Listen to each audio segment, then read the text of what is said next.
Hello guys, this is Chris again with another deck idea for my trading card game Wrath of Khors. This is the second one I'm going to be doing, I've uploaded onto YouTube should I say, and it's basically called the KingsDeck. And basically this deck is going to be focused on two main characters in the game, Kira and Rhaenys. Now before we get started, this is basically a tricolour deck, red, white and blue. It's a slow starter, there's a couple of boosts in it though, so it's mostly Kryllizians and the main characters with a focus on power and link units. Link units being cards that do something when there are other cards out on the field. So here are the stats. We've got Understanding, which is a 6 out of 10, because it's pretty easy to understand. You just want to sacrifice your Kryllizians to pay for your free elements. We've got a difficulty, now this is from hardest to easiest. It's a 5 out of 10, so it's not hard but it's not too easy to play with. Variability is on a 6 because majority of the time you're going to be doing the same type of tactic over and over again, but you will be ending up on different games with different units out in play. Aggression, we've got quite a few main and powerful units in the deck, such as the Angel of Purity and Rhaenys himself. That also goes on to power, because they are reasonably powerful cards, but they're not as powerful as like also going back onto aggression. That's more of how many times you're going to be attacking him with, with what values exactly. And so long, because you've got quite a few Kryllizians in the deck, you can always get some early damage in with the Kryllizians and sacrifice them when you really need them. Going on to control, there's not much control over your opponent. You're trying to focus on your free colours to get your units out. And then for fun, that's on an 8 or 9, because it is quite a fun deck. Once you can get the hang of sacrificing your Kryllizians to pay for your bigger units, that's where the fun comes in. So you can actually get like your powerful and better units out a lot sooner, which obviously makes your game a lot more fun, because who doesn't like the Angel of Purity? Moving on to the core, we're going to be using the old tank. The Core of Light, 8000 HP, generates a white element, recovers HP to your core, and basically whenever any unit enters play you're going to charge it. So because we also have 19 terrain cards to play with, 6 steppes, 6 lakes, 4 volcanoes, and 2 special terrains, as well as 1 isolated village. Moving on to the units, we've got 4 different types of Kryllizians. We've got the Charred Kryllizian, Aero, Swamp. Those 3 we can sacrifice for extra elements, as well as a Scavenging Kryllizian, because it's just a good Kryllizian to use as well.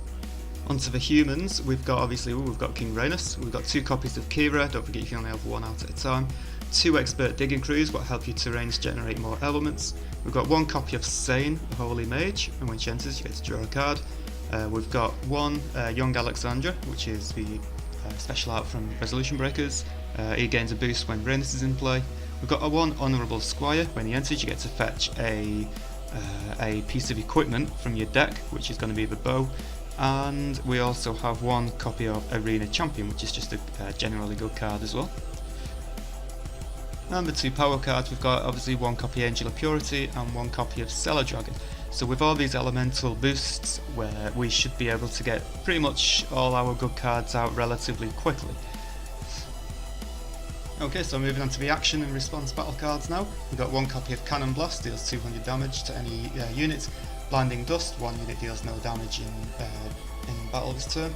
We've got 1 copy of Pathetic Kill, destroys any unit with play cost of 1. 1 copy of Sneak Attack, 2 units gain, I think it's 200 attack.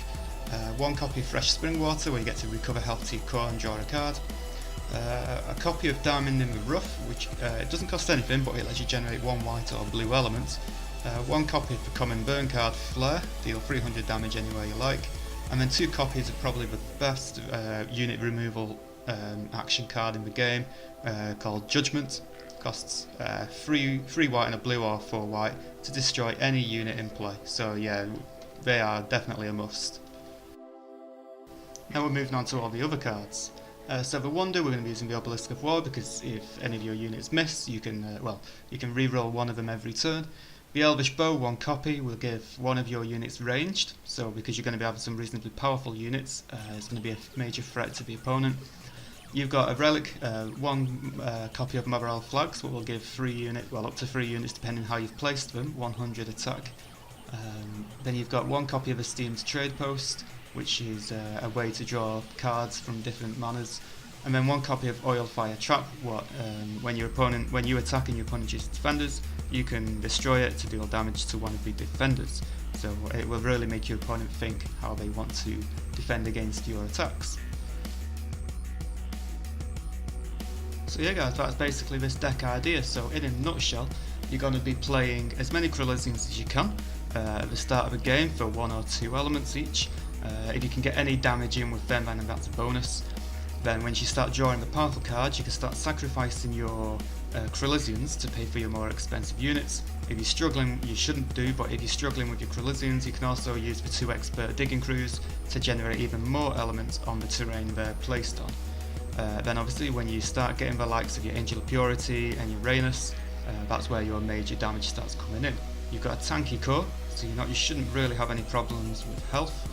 And then don't forget, you've also got some cool combinations. If you play Young Alexander while Rhaenus is out, who will also gain an extra 100 attack and health boost.